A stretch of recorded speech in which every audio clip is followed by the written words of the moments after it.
Hello, mighty men of God, and welcome to the Real Men Connect podcast, where we help good men become great men, and we try to do it God's way by helping them win at what matters most. I'm your host, Dr. Joe Martin, and every week we interview some of the nation's most respected and accomplishment of faith to find out what it really takes to become the kind of husband, father, and spiritual leader God has called and created us to be. And each interview session is packed with practical, proven biblical principles you can immediately apply in your relationships, on your job, and in your community, including your church.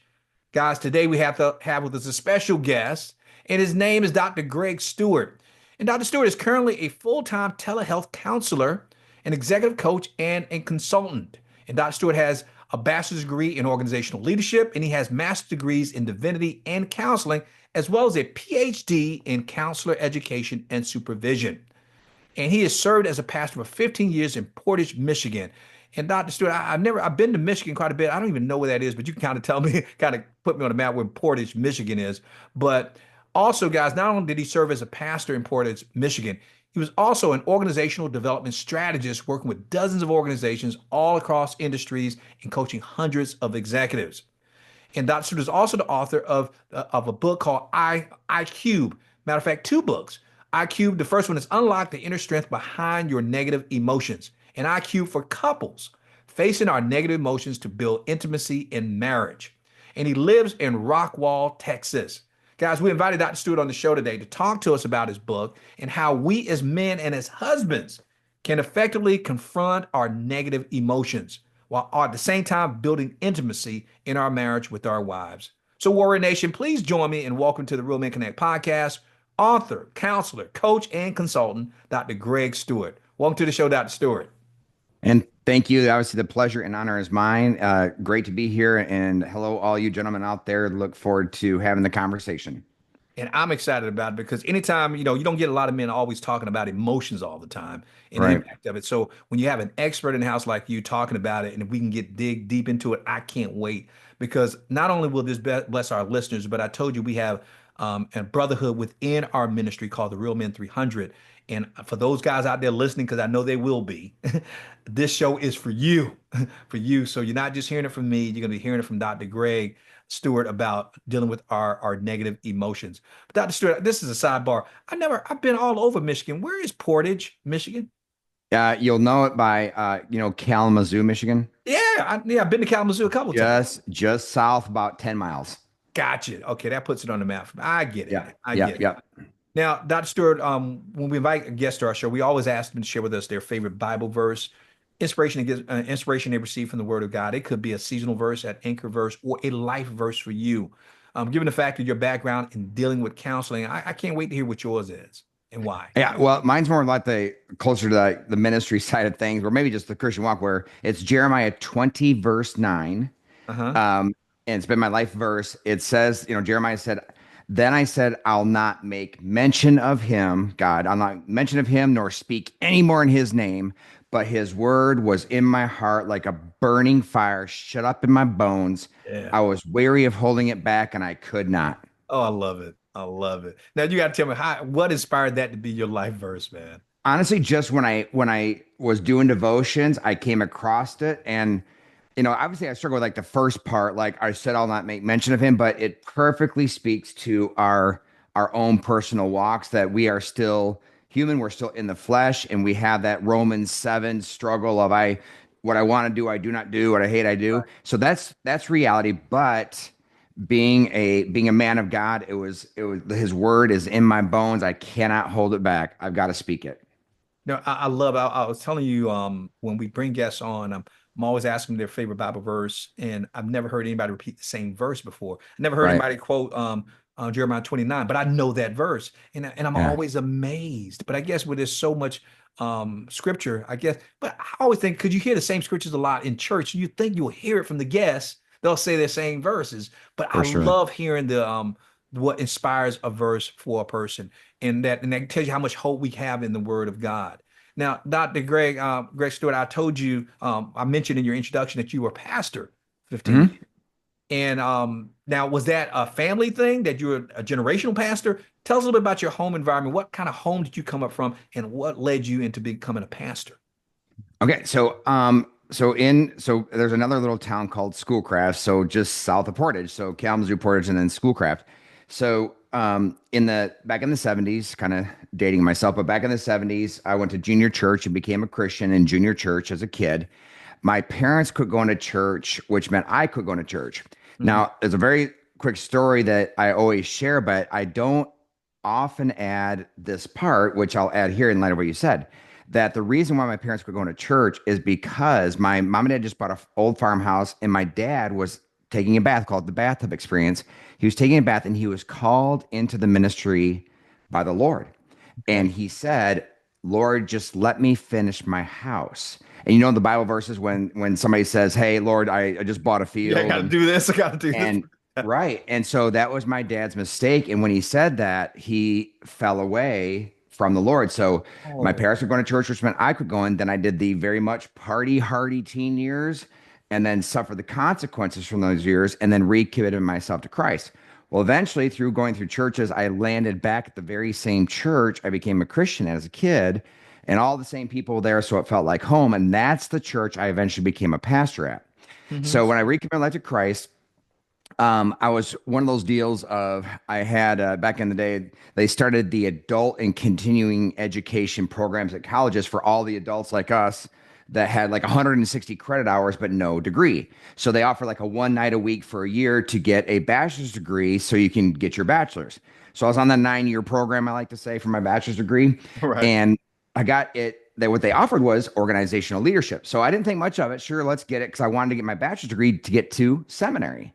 So I got my bachelor's degree, went to seminary, but my first semester in seminary, I took philosophy of counseling and my eyes were open and I saw like not only how powerful it could be in ministry, but also it exposed how many issues I had, right, Right. as Right. a Right. as a person. So got my MDiv in 3 years, Master of Divinity, and then right to that, so I mapped out a dual master's degree, MDiv, and then an MA in counseling. So right in between, in the year 2000, I became ordained, and then we switched pastors and stuff. So it was a perfect storm that happened, where I came across the book Emotional Intelligence by Daniel Goleman, hmm which that book 1995 popularized EI. And at the same time, I started teaching as an adjunct professor for my alma mater, Cornerstone University in Grand Rapids and all the organizational leadership courses. And I fell in love with leadership. And at the same time, I was underneath the leader, pastor. He loved the Lord, but I could see he had a lot of emotional struggles and battles that were these wounds that were not healed. So then I got my MA in counseling and then became the senior pastor. So that I was there for 15 years. I was the youth pastor, associate pastor, then senior pastor. And then during 2005, I started my PhD in counseling from Regent University in Virginia, Pat Robertson's, Right. uh, school. But I did my dissertation on the relationship of emotional intelligence with job satisfaction and organizational commitment. Right after I got my PhD in 2008, there was a guy who came to my church. He was a vice president of HR in Stryker Medical, their medical device company, make the beds, huge company. And he got me involved in, that's where I cut my organizational development, consulting, coaching teeth at that organization, very powerful organization. So I thank God for that opportunity. So I was a coach. That's where all the coach, hmm consultant, pastor, counselor, Right. all kind of came together. So after I left the ministry, had a great experience at the church, just wanted to move on and do something else. Moved to Texas, and that's when I did, flew around the country for 3 years doing senior leadership team seminars on strategy, developing synergy, and then coaching the executives in leadership.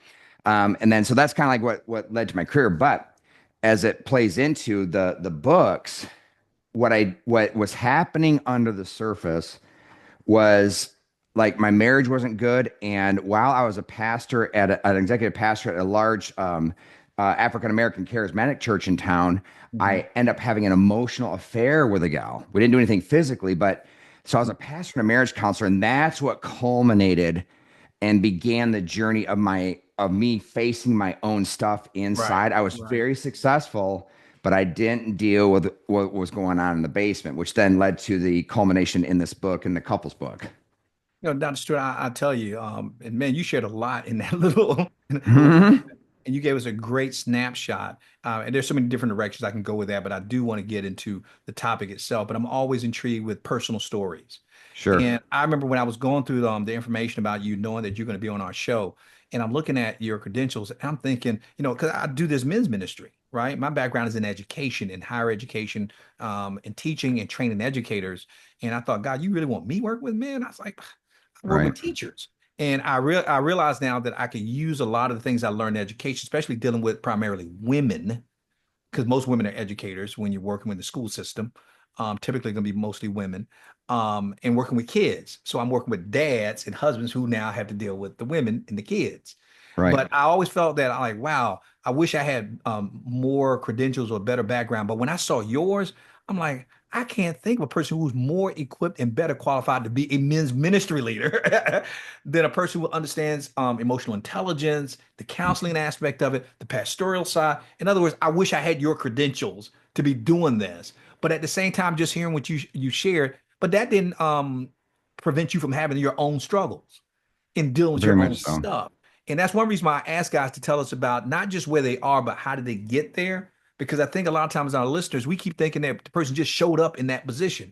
No, there's usually a story behind it that led you there. But I want to go back, and I'm going to come back forward because you said your dad initially got the call, right?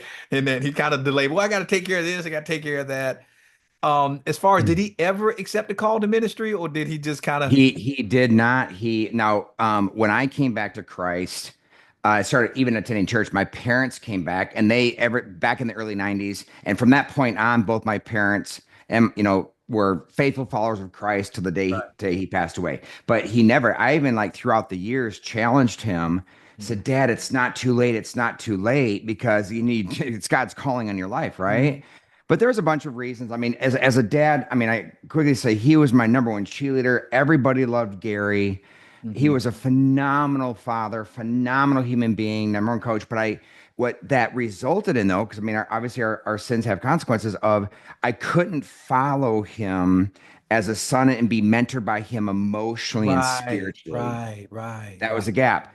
But God, dot, dot, dot, right? So Mhm. I was called to ministry. And then now my son and our first grandbaby's coming here in a few weeks, but my son is now a Congratulations. pastor. So Right. now we have generational ministry That and is what God, awesome.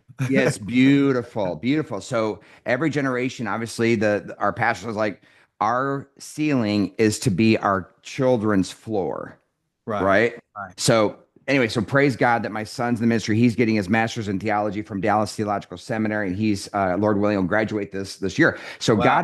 God is good, right? He is beautiful, but he again he deals with us in our failings and our weaknesses, and but yeah, it's turning into generational ministry. Matter of fact, my sons, I have twin boys actually. One's going to be a chiropractor, one's in the ministry, and my grandson is going to be born. So another Stewart on the way kind of thing. So it's a beautiful time, but God always works together good for Romans 8:28. And that's kind of the story that my dad never went back in the ministry, and he just had his own insecurities. His dad was a World War II hero. Mhm. He did the island hopping, going up to Japan and killed guys hand to hand. So he was a World War II hero, but he came back very hardened. So that impacted, of course, his parenting on my dad. And Right. my dad had insecurity. So we all have our own stuff, man. And it's okay. The Lord works with that, but it doesn't take away our potential for significance, our value and worth if we have these failings like I did, having that emotional affair, right? It's if we allow it, we face it, and that's what I'm saying, unlock the inner strength behind our negative emotions. We guys, we got to walk into them. And as guys, we're afraid of them because why? We don't have much practice with them. Why? Because where our brains are set up, the way God created it is the our brains are set up where it's like a hallway, right? We talk about this a lot as Christians, and we're rooms where a woman's brain really has to do with the two hemispheres and the corpus callosum connecting. When our testosterone kicks in in a fetus, it fries those connection between the two hemispheres. That's why guys can be very compartmentalized. Mhm. Whereas women, it doesn't fry those connections. That's why they process everything emotionally. So they're actually much more emotionally mature because they're forced to deal with emotions. Whereas guys, we can kind of lock it away into a room and not deal with it, which means, it's great. So we don't deal with the emotions, but it's bad because emotions are actually the way we mature. Right. Right. So when Jesus overcame the world, this is what the Lord's been working with me on. When he overcame the world, what is the world? It's the lust of the flesh, lust of the eyes, pride of life. It's all emotions. Overcoming the world is the mastery of being able to achieve our emotional goals. Like the number one emotional goal for a man is significance. Right. Significance, respect, right? Success. But the issue is not the emotional goal. The issue is the paths we take to achieve those emotional goals. And my dad was, he had good emotional goals as every guy does, but we choose paths that are not, I say in the book, rational, healthy, wise, or right, or they're sinful. But very good emotional goals is just the path we choose to walk to take them is where we mess up. So when Jesus overcame the world, he always was, it says that he was obedient through the things he suffered because he always was obedient in choosing the right path to achieve the emotional goal. Like when he was tempted in the desert, Satan said, turn the stones to bread. Well, emotional goal, I want to curb my hunger. Emotional goal of success. Hey, bow before me, you can have the kingdoms. Emotional goal. Everything we do is trying to achieve an emotional goal, both micro and macro. Anyway, so I'm going off on a tangent, but that's with my dad. That's what our men struggle. He was never able to overcome the insecurities Right. of he never felt significant, just never did. And And he, yeah. I'm sorry, but that's where you're right. You're even getting ahead of it, which is good. And you're Mm-hmm. covering stuff that I thought we might Yeah, I'm not even sorry. get a chance to get to, but I'm glad that you Right. did bring it up. But obviously, you have a journey too, but not everybody who has the credentials that you have, and then gone through what you've been through will write a book about it. So what gave you the boldness to say, okay, Right. I had my own failings and my own flaws, and I'm studying stuff. What made you think, okay, I want to open this up to the world now, and I'm going to be vulnerable and share what my own struggles were so I can help other people? What gave you the confidence and the boldness to do that? Great question. So a couple of things. One is the fact that the truth is, and this is in my introduction, a quote from Bill Johnson out at Bethel in Redding, California. You can't impart what you don't possess. Right. Okay. And obviously, I see about 40 clients a week, do some executive coaching in there. I can't impart what I don't possess. But because Second Corinthians 1, 3, and 4 is the paradigm for this transition and healing. Blessed be the God and Father of our Lord Jesus Christ, the Father of compassion, the God of all comfort, who comforts us in all of our trials. Hmm. Purpose clause, so that this is why we are able to comfort those who are in any kind of trouble. How? With the comfort we ourselves receive from God. So that's his process for everyone is to Romans 8:28, whether I sin or somebody sins against me, God dives in right then and says, let's transform this. So heal this. So I can't impart what I don't possess. But secondly, it's after I left the consulting gig, I eventually landed up at a residential treatment center. I talk about this, and I worked a lot of teenage girls. And in that residential treatment center, that's basically a inpatient hospital stay for girls and boys that had a lot of suicidal thoughts, and they got inpatient. So it's a lockdown facility for healing. So I really developed my trauma therapy in there. So the goal is healing. So everybody who is healed, and it doesn't have to be from trauma. I call it big T, little t trauma, just difficult experiences. Hmm. Everybody says what? I am stronger now than I've ever been. Right. Right? I wouldn't wish that upon anybody, but I'm stronger now than I've ever been. Knowing that truth, and we all have this experience, right? A couple will get up in front of church and talk about their affair, Hmm. Hmm. right? When the affair is discovered, there ain't no way everybody wants to help, Right. Right. understandably. But the goal is everybody would say, I'm stronger now than I've ever been. So it's the testimony of healing, Hmm. right? Which is God's goal. So that's why it's like, am I healed? Which means I can talk openly about this because I'm healed. I am stronger now than I've ever been. Matter of fact, I'm going to be doing a TEDx talk here in the next month or two, and this is the topic, Oh, right? Because I want to stand up. Because listen, everybody, it's exposure because that's what keeps us away from this healing and walking into these negative emotions. Is we don't want to be exposed. hmm. I'm saying I'm okay with it. Like expose away because by exposing me, I walk into my negative emotions, and that's where all growth and healing takes place. If we want to grow, And we want to arrive at the ultimate goal of rest and peace, confidence.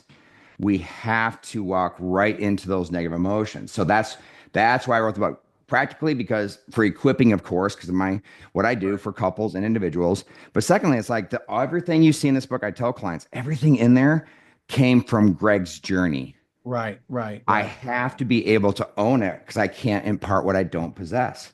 So I Yeah. want to help and just don't be afraid. And also on this lighter note, I talk about negative emotions in our culture. Good night. Like our culture is addicted to, especially the younger ones, of the environment is responsible for my emotions, Right, right? right. Which is just so it's sad. And it's like we are imprisoning them by incorporating that, you know? Mm, So anyway, that's why I wrote the book, is because I want it to equip, but honestly, I want to be open and transparent. If I'm healed, I should have no issue right. talking about anything, right? Right. You know, I was telling you before we came on the show about we're over 900 something episodes into this, Wow. doing this podcast. And even though we I guess we got close to about, I guess getting close to about 4 million people who are downloading our podcast. And I'm, in true transparency, yes, it's for them, but it's really for me to help me grow as a man of God. And I'm hoping any other people will listen. But there's so much I've learned from bringing guests on the show and been able to examine my own life. And like you said, be in a position that now I could talk about the journey of what I've been through. And people don't, we can always see where people end up, but man, they learn so much when they know how you got there. And so I see what you're doing, and I'm glad that you are doing it. I think that's gonna be a great TED talk that you're going to do. But Yeah. and your book is the title of the book is called iCube, and Right. everything is focused on that. And I want you to kind of elaborate and explain to the to our listeners what iCube is all about, and to kind of give them that helicopter view of For it, sure. and what it means to you, and why that's the centerpiece of the book. Right. So I actually I cubed, I've been wanting to write the book just I cubed for 25 years now. And it's a really simple technique. It just developed into the series. Cause again, I'm not smart enough to orchestrate my life. So I'm trying to let the Lord do it. Right. So I cubed is information, interpretation, intensity. Right. And I just thought, honestly, over the years that I just want the title of my book to be IQ because it's different. Right. Right. So here's the paradigm. So picture I cubed as being like the Panama Canal, and each lock has to fill up before the other lock opens. And it's a good, simple technique to keep ourselves at bay emotionally and critically think. So the first lock is of information, right? So even when I was a pastor, I would say it's illegal for me to have any opinion, interpretation, or any emotion intensity until I have all the information. Okay. Okay. And imagine, because a lot of times, like you'll come up to me and say, "Hey, did you hear what Tom said, this or that?" I would say back to you, "Listen, okay, but I need to talk to Tom first. I don't have all the All information," information. Right. because information immediately can change my opinion and my emotions. Hmm. Right. So it's just honestly integrity thing. And I like to say, imagine if our culture applied that rule. I It's know, illegal for really. me, right? It's Yeah. illegal for me to have any opinion, interpretation, any emotion, intensity until so once I have all the information, at least maybe not all of it, but enough of it But where I need to make a enough. call. Yeah, enough. Yeah. Right. Then we go to interpretation. So interpretation is like this real negative, neutral, positive. Well, the whole reason why we use this paradigm is like we already have our negative thoughts. Like so, I say a lot. Emotions don't produce themselves; they come from sentences in our mind, right? And Hmm. those sentences come from our mental model formula that has developed, since birth. So, in interpretation is like I already have the negative, but we have to make sure because the goal is the sentences in our mind, our opinions, interpretations, ideas.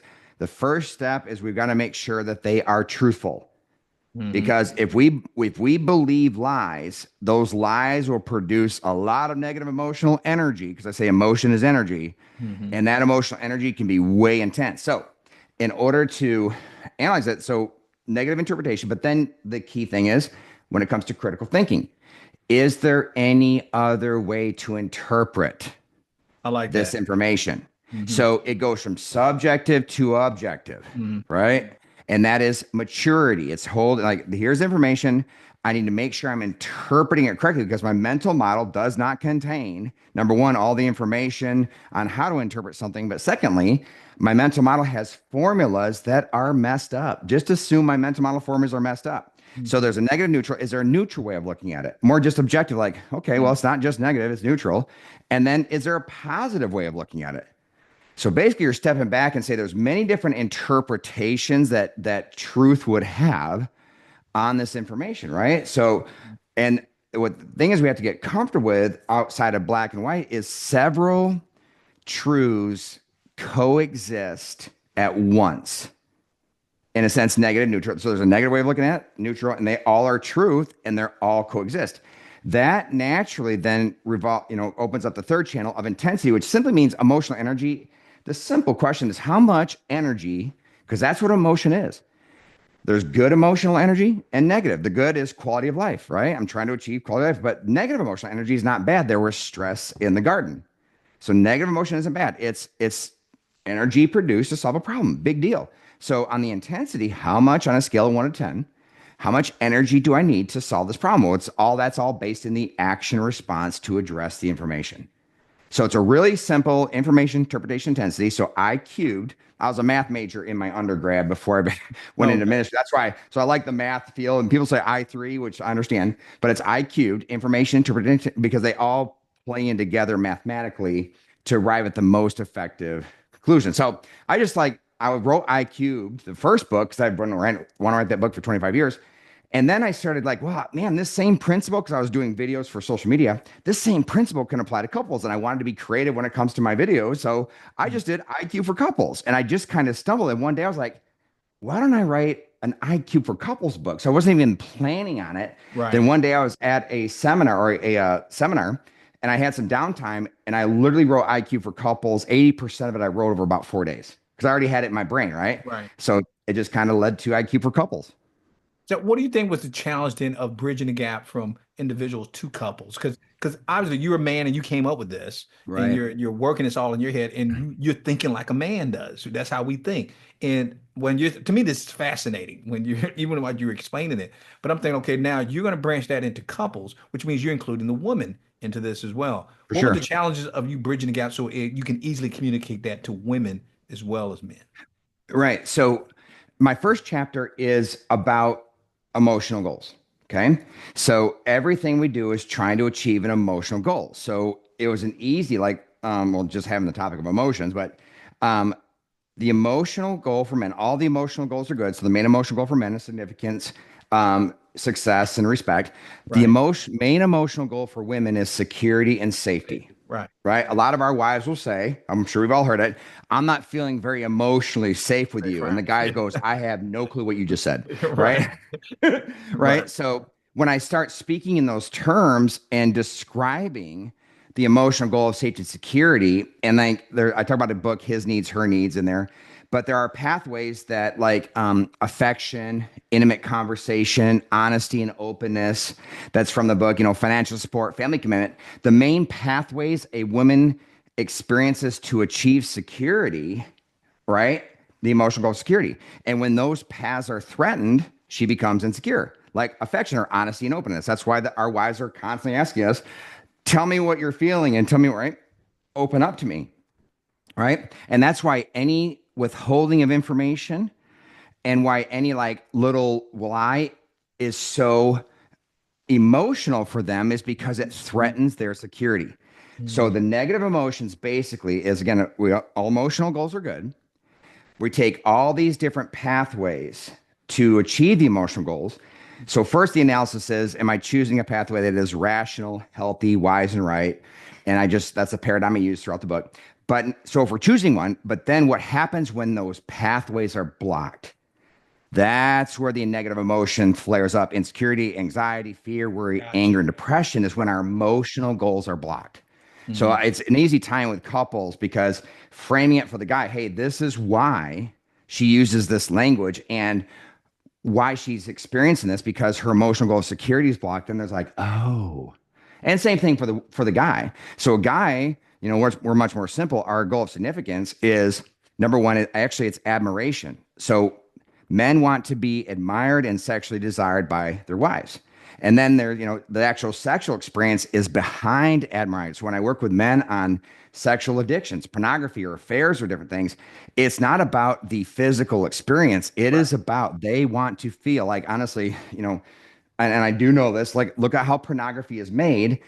And the acting is so terrible. But why is it that Right. way? Because the women act like they are trying to achieve the goal of admired and sexually Right. desired.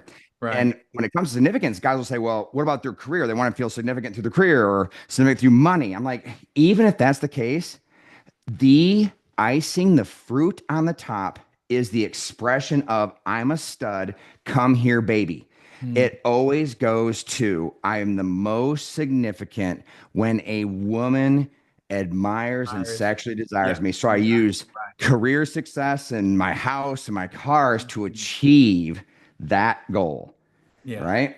And when those goals are blocked, same thing, right? So we have admiration, sex, attractive spouse, recreational companionship, and domestic support, Mm. right? As like the main like relational emotional goals. So when I lay that out, that's where it kind of equates. But a real quick caveat, I'll say when I work with couples, I always tell the guy, look, I'm going to be 10 times harder on you than I will her simply because I'm a guy and I don't want her saying, well, of course he's going to say that he's a Yeah. man. Right. So I'll tear you down, right? So I want to build rapport with your wife, right? To make sure that it's even. But that's how the connection is made because the main thrust is the achievement of the emotional goals. And we have the most negative emotions when those goals are blocked. All of our arguments over something like video games or sports or golf come from not the topic itself, but from the blockage of emotional goals. I tell, like in the book, I said, look, guys, it's not about the video games. It's about she wants time with you. Right. And when the wife sees our affections, not like, you know, like with other women, but our affections go more towards our work or play or something more than it does her, she's going to raise the red flag and start attacking. We always attack the obstacle to our goal. So that's why she's attacking the golf, the sports, you know, and It's the the video game. obstacle. Hmm. Yeah. Yeah. It's always behind it. Right. But that's why. That's the connection with the gals. I tell you, Dr. Stewart, this is fascinating to me, and I love it. And I'm hoping that the men, because while we're even sharing this and talking, I can see men listening to this podcast several times. The same episode, I mean, they're going to listen to it and repeat because they're going to realize, man, I'm missing something. What did he just say? Did he just Right. say? Because I'll Right. tell you something that just jumped out at me, and I'm hoping the other men who are listening to this, it jump out at them too. Because I've never simplified of trying, we always struggle with understanding our wives' emotions. Man, she's so emotional, and I just can't understand her emotions, and why she can't be logical. Never looking at it is that she has emotional goals. We all do, but there's a path leading to it, but there's stuff that is blocking her from getting to that goal. I never thought about why are we so focused on trying to understand why she's acting that way, why is she feeling that way, as opposed to what is stopping her from achieving what she wants to achieve emotionally. Never thought about looking at what is blocking it. Oh, I didn't know golf was blocking that. He said, Right. "Man, Right. I didn't know that this was blocking that." And then now we can focus on instead of looking at, oh, something's wrong with her. What can I do to clear the Yep. path for her to get to her emotional goals? Right. And here's a key insight into the way men think, women think. So I sometimes say men need to think more like women, depending on the situation. Sometimes women need to think more like men. So you use the analogy of our brains like a highway. So we'll go into a room, let's say golf, career, whatever, Hmm. and then where our weakness is, we don't see the connection between all the topics. Right. Right. Where like, Right. do you Right. realize that when you do, right? So we don't see the connection. Women, I didn't say this, their brains are like a gym. All the topics are always in their peripheral. That's why she will say, well, I believe it's video games blocking our time together. So a woman's weakness is that she will bring up a topic that's not the actual topic. And a guy being like happy wife, happy life tries to fix the topic and say, okay, well, I'll play video games less. But okay, so you play video games less, but she's still going to be upset. Well, I don't know what to do. It's because, dude, her actual goal is time together. So the goal is not to decrease even golf. It may be, but decrease golf or video games. The time is to increase Peace. time together. Right. That's Right. and that's her. That's what confuses the guy because he's trying to solve the problem of the video games or the golf or whatever, and it's really having to do time together. So don't worry about that because I say our life is a pie. There's several slices. And which means what? Time. It's time with our spouse, time with our kids, time, recreational time, work time, workout time, time with the Lord. And all those slices fall underneath the category of the more, the better. The more time I spend with my wife, the better. The more time I spend with my kids, the better. But we have to schedule the minimum in all the areas. So it's about accomplishing all of our goals. So all she's saying is my slice of the pie has shrunk and I'm feeling there's a vacuum. So the issue is not necessarily to eradicate one slice, is simply to increase. So your answer, your solution is to go behind the what she sees as the obstacle, video games or golf, and say, okay, what's the real issue? So if I decrease time at dot dot dot, how would that help us? Because I say, dude, it's not about the video games. Mm-hmm. How would that help us? And she goes, well, I just want more time with you. Because most women, speaking of love languages, what's one of their number one love language? Quality time. Right. So when our love languages are blocked, we will, even guys do this, we'll attack the obstacle. Like, why do you have to spend so much time with your friends or your mother? Right? Because he has needs. Right? So we always attack the obstacle to our goal. So we got to look behind the obstacle and say, what do we actually want? If that issue was fixed, what's the reward? And for her, it's like time together or what have you. So it's like, the whole quality time versus quantity. So we have to be smart as men and say, okay, what's the real issue? So she's bringing this up, which again, it's her weakness. Like, let's get to the real topic, honey, pookies, my loved one. And it's not about the video games. I got to get behind it to what does she actually want achieved? It's not a decrease in this. It's an increase in what she wants. Now, Stuart, tell me if I'm making a bad assumption on this. Because I love simplifying things to help, because I'm more likely to apply and do things that I can get my mind wrapped around if I can make it simple for me. I used to also teach Yep. first grade, so I'm used to breaking things down for Sure. 6 years, right? Sure. So a lot of times when our wives are talking about stuff that they want, we're like, I don't understand. I ask her, what does she want? What does she want from me? What does she want from me? And I don't think sometimes she knows what she wants, and that we complain about that. Isn't it better now? Tell me if I'm making a wrong assumption. Instead of assuming or trying to figure out what she wants, maybe a better question to ask, what is she trying to feel? What does she want to emotionally feel? And maybe working towards that more so than trying to figure out what she wants.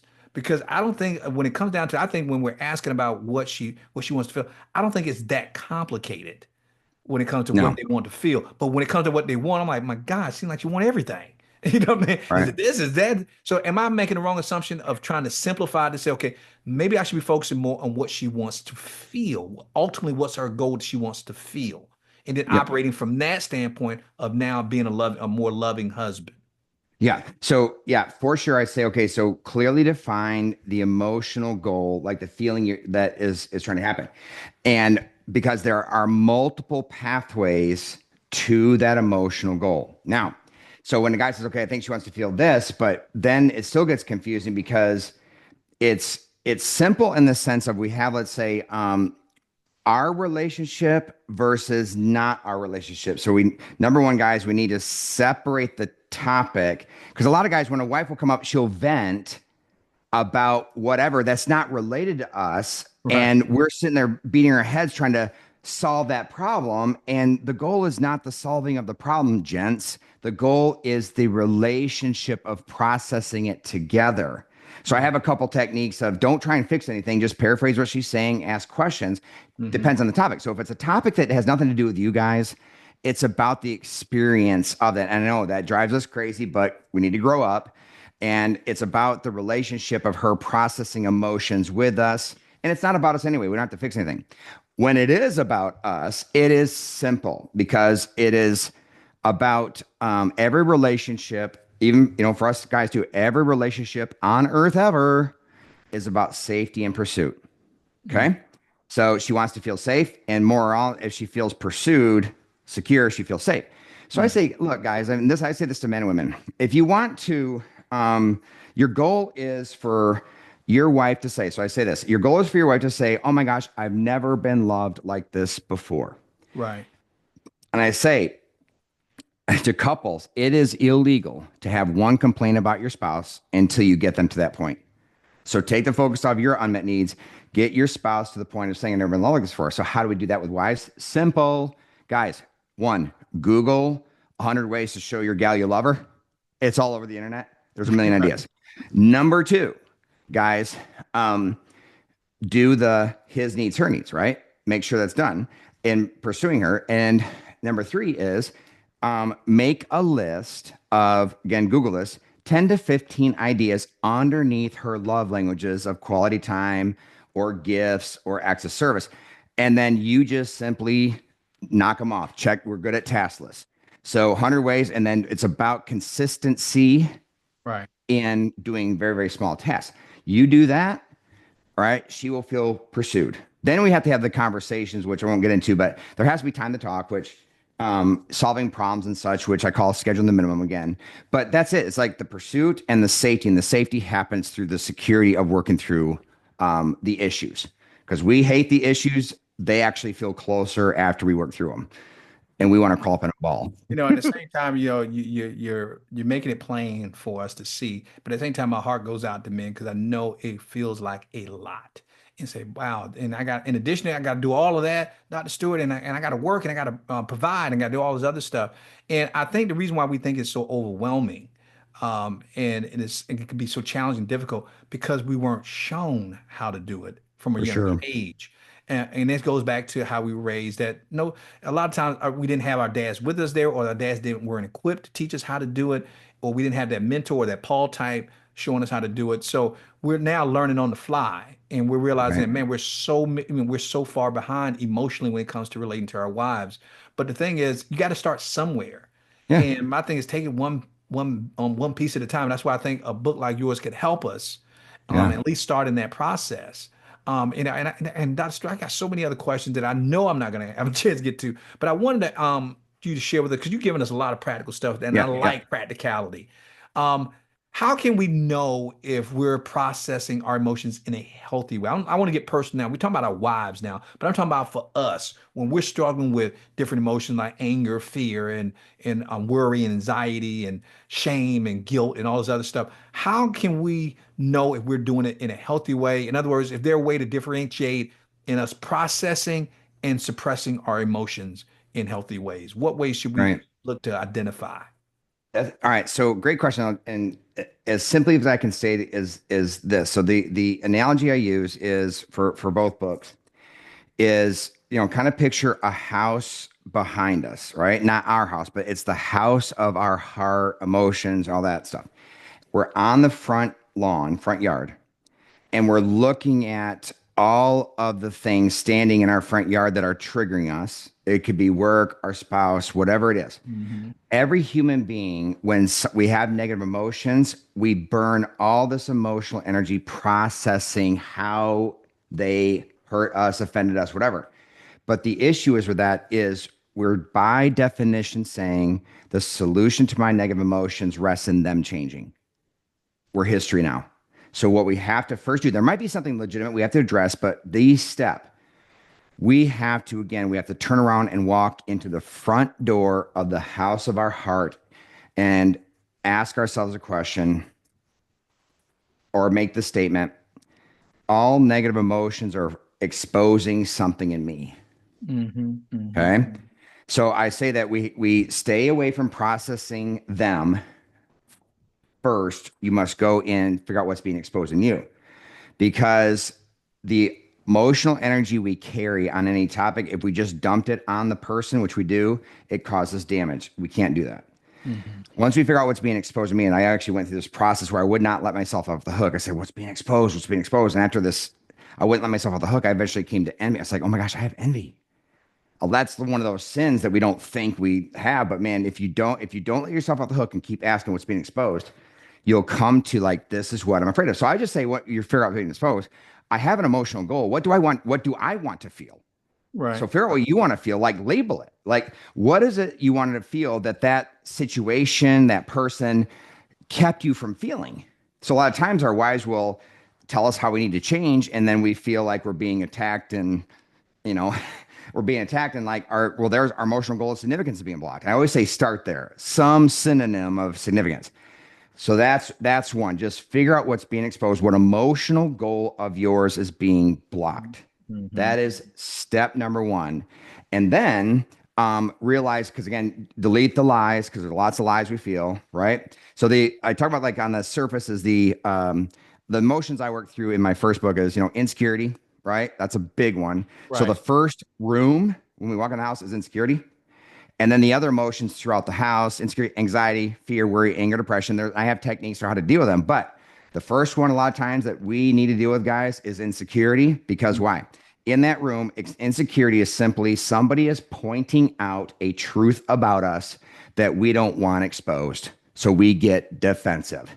Mm-hmm. That's got to stop. So it's either true, but I don't want to own it, or it's not true, but I believe it's really true, or what have you. So insecurity is a big one.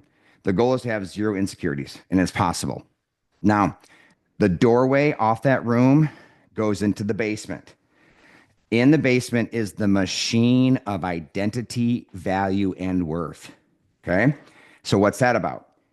When we use the phrase, I take things personally, if Mm-hmm. that is ever used towards you, you're taking it personally, that means the negative, comment or whatever, the negative event is impacting your value and worth, and it should not. So I say, like, the whole chapter on identity, value, and worth, it's that I don't need anybody to pursue me or validate me, approve of me. I want them to, but I don't need them to. And you have to solidify your own identity and worth, because that is a biggie that inflates emotions. And then in the basement, over in the corner, is the cellar door of trauma. Big T trauma, little T trauma. And it could be your parents divorced. It could be a bad breakup, a bad relationship, loss of a job.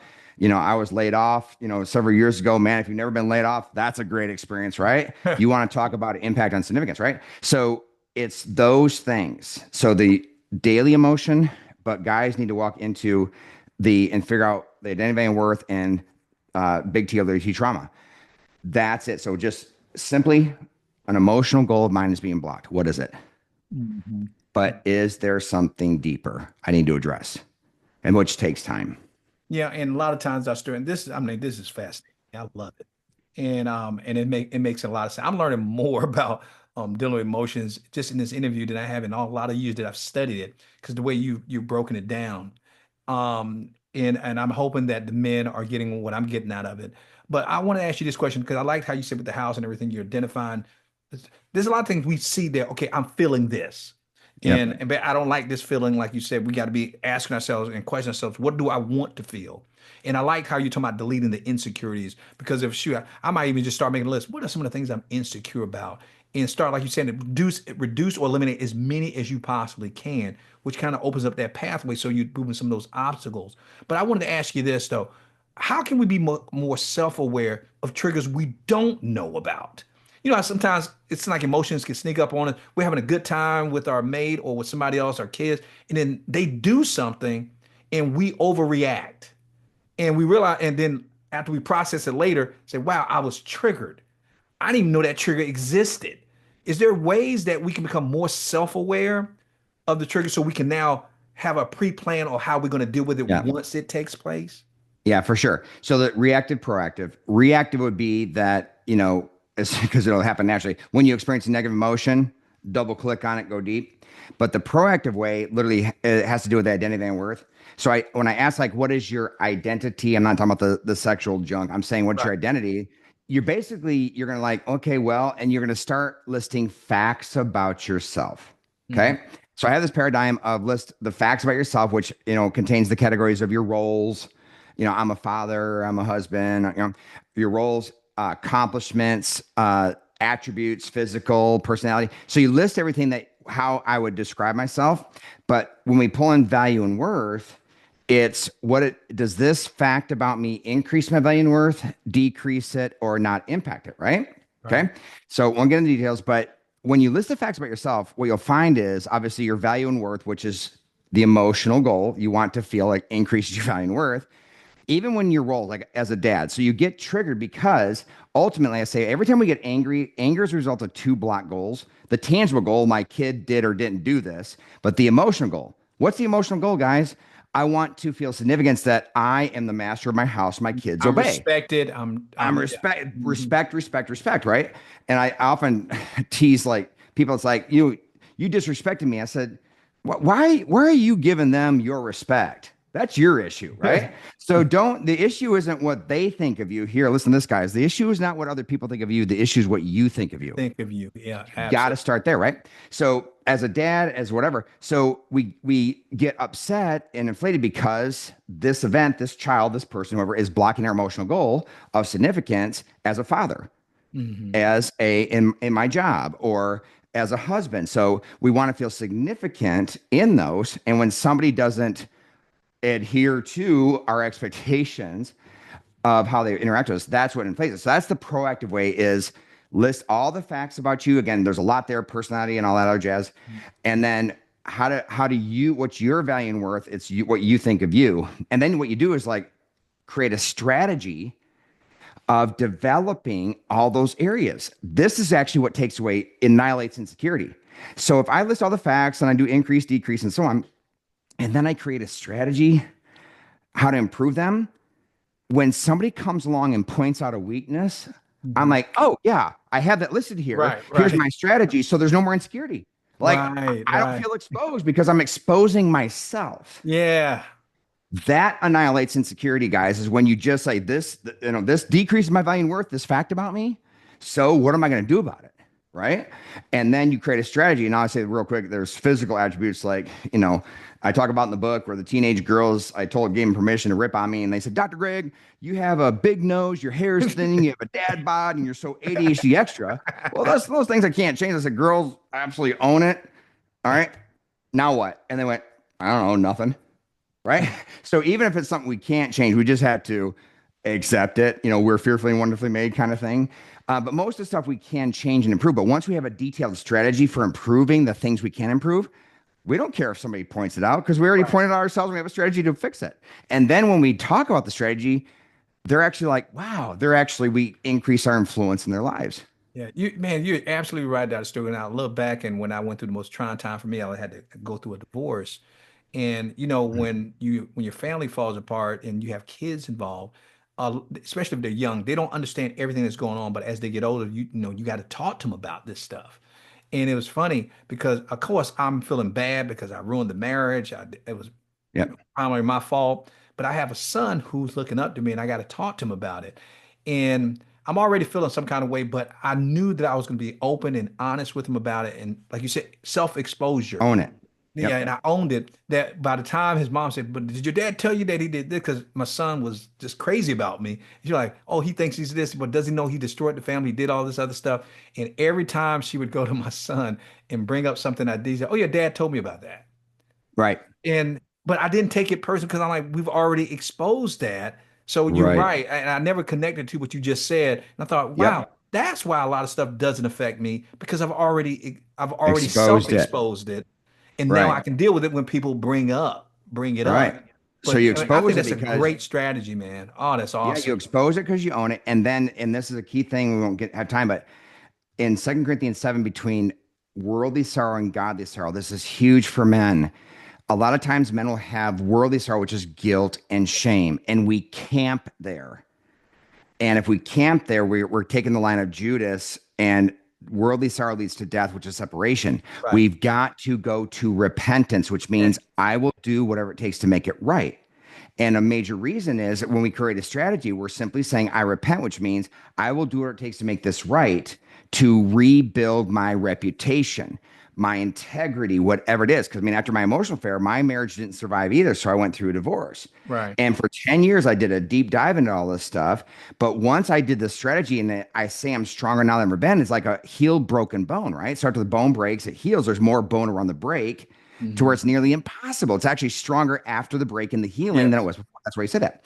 So that's when we are ready to do that and we stay away from guilt and shame. It's like, don't talk about it, right? I don't do it Yeah. anymore. Yeah. But That's what our reaction typically yeah, is. cessation of behaviors, guys, does not equal transformation. Right. Cessation does not equal transformation. So we got to do the repentance. But when we go through this process, I don't care. Let's talk about it. That's why I can write the book and stand up on a TEDx talk and hopefully get, 50 million views and all that, because I've healed.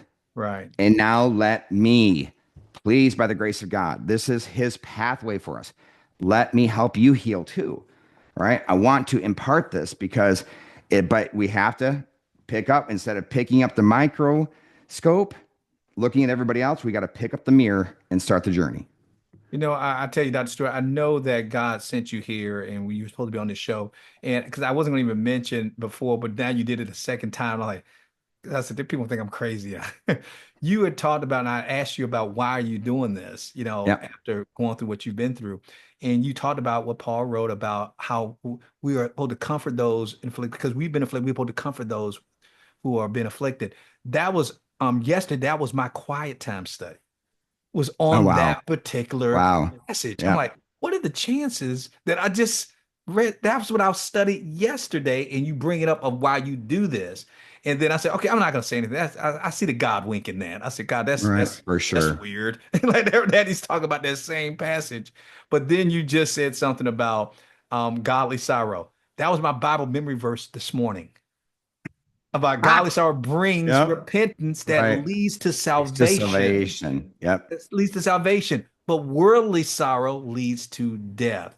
And I said, Yeah. God, come on now. That's twice now he's referenced you in the last 24 hours of what has happened to me. And he's saying exactly what you just revealed to me in Yeah. scripture. And so I'm telling the men out there who are listening that this is definitely an anointed conversation, an anointed interview. And I'm looking at the time, Dr. Stewart, Yep. and we're running out of time. So if I can only ask you one more question to kind of Yep. squeeze it in before we close this out. If there was one, I mean, you shared so much practical advice, Sure. and I know this is not just going to be a one-time listen episode. I know I'm going to go back and listen to it several times. I'm actually going to be sharing this with my wife as well because she's always looking at how she can better control her emotions. She thinks she's overly emotional a lot.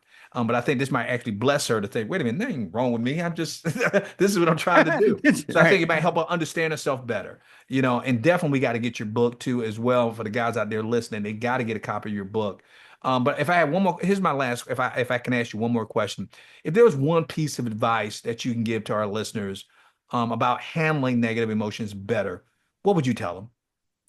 It is absolutely walk into it. You've Don't got to avoid walk. it. Don't avoid it. You got to walk into negative emotions and figure out what's going on inside. Again, negative emotions aren't bad. You might have to be very justified. The issue is when it gets inflated. We have way too much emotional energy for the situation. That's what we walk into. You've got to walk into and unpack what's being exposed. That's the piece of advice. And thank you so much, Dr. Stewart. And again, guys, I'm telling you, go out and get his book. It's iCube. You can't miss it. Just type in I3 or something, but Right. you'll get. And Yeah, guys, i3 book. If you go i3 on Amazon, it'll go to some processor. But like my website is simply drgregstewart.com.